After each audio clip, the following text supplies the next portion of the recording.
Hi, this is Pooja, psychologist from Prana Rehab Center.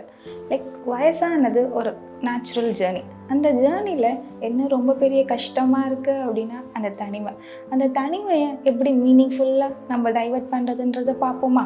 First நம்ம வயசாகிறதுன்றப்போ நம்மளோட physical பாடிக்கு மட்டும்தான் அந்த டயர்ட்னஸ், அந்த லோன்லினஸ் எல்லாம் இருக்கும். நம்மளோட மனசுக்கு கிடையாது.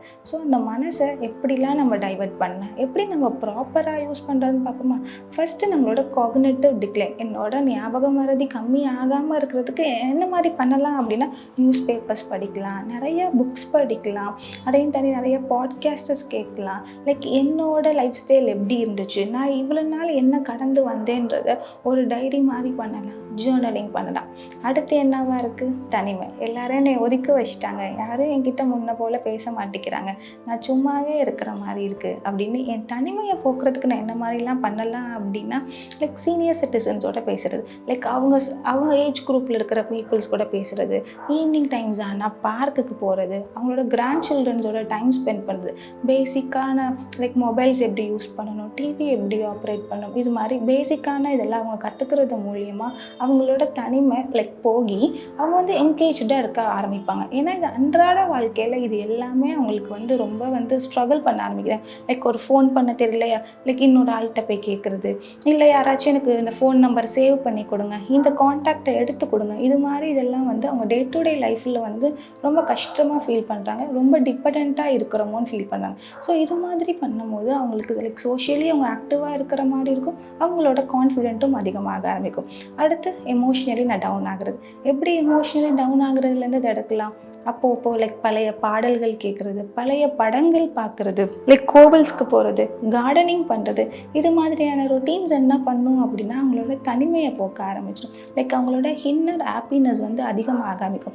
இன்னர் ஹாப்பினஸை தாண்டி ஒரு மாதிரி சாட்டிஸ்ஃபைடாக ஃபீல் பண்ண ஆரம்பிப்பாங்க. எப்படி அவங்க ஒரு கார்டனிங் பண்ணும்போது ஒரு சீடு போட்டு அந்த செடி வளர்கிற மூலியமாக கொஞ்சம் கொஞ்சமாக அவங்க ஹாப்பினஸ் வளர்ந்துட்டே இருக்கும். அடுத்து அவங்க ஃபிசிக்கலி எப்படிலாம் ஆக்டிவாக இருக்கலான்னு பார்க்கலாம்.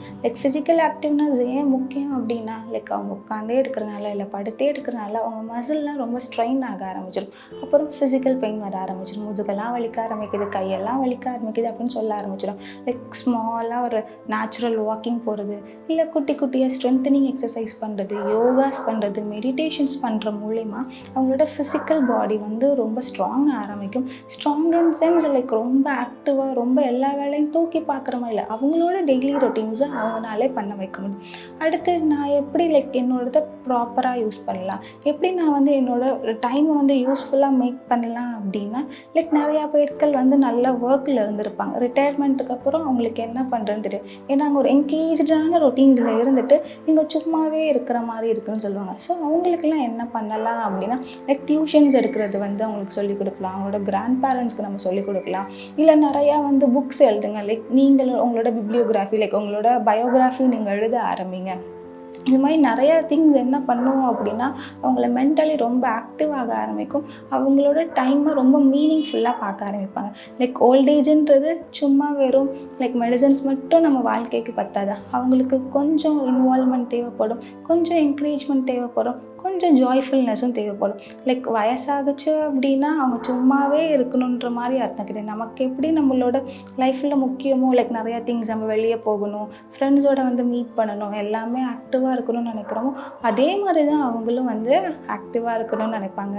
ஓல்டேஜுன்றது பீப்புள்ஸோட லைஃப் ஸ்பேனை மட்டும் அதிகப்படுத்ததை தாண்டி அவங்களோட லைஃப் குவாலிட்டி அதிகப்படுத்த ஆரம்பிக்கிறோம்.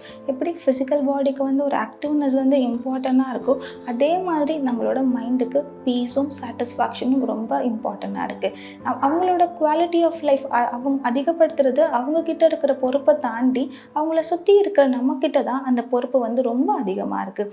ஸோ எல்லாரும் அவங்கள ரொம்ப என்கேஜாக வச்சுருக்கேன், அவங்க கேட்குற அட்டென்ஷன்ஸ் கொடுங்க, அவங்க கேட்குற டைம் கொடுங்க, கொஞ்சம் இன்வால்வ்மெண்ட்டாக இருங்க, கொஞ்சம் பாசிட்டிவாக கம்யூனிகேட் பண்ண ஆரம்பிங்க. ஓப்பன் கம்யூனிகேஷன் பண்ணும்போது இன்னும் பெட்டராக இருக்கும், அவங்க இன்னும் ஹாப்பியராக ஃபீல் பண்ண ஆரம்பிப்பாங்க. எல்லாரும் இதை பண்ணுவீங்கன்னு நினைக்கிறேன். Okay, bye. இனி வீட்டில் இருந்தபடி பிசியோதெரபி, சைக்காலஜி கவுன்சிலிங் மற்றும் நேச்சுரோபதி உள்ளிட்ட பல சேவைகளை Prana rehab home services app மூலமாக பெற்றுக்கொள்ளலாம். கூகுள் பிளே ஸ்டோர் அல்லது ஆப் ஸ்டோரில் இருந்து Prana rehab home services app download செய்து கொள்ளலாம் அல்லது வீடியோவிற்கு கீழுள்ள லிங்க் மூலமாகவும் பதிவிறக்கம் செய்து ரொம்ப ஈஸியா உங்களுக்கு தேவையானவற்றை நீங்களே புக் பண்ணிக்கலாம். உடல் நலமும் மனநலமும் மேம்பட உங்களுக்கான மருத்துவ சேவையில் பிராணா புனர்வாழ்வு மையம் 7 கிராஸ் வெஸ்ட் தில்லைநகர், திருச்சி. 9442724890 9787537777.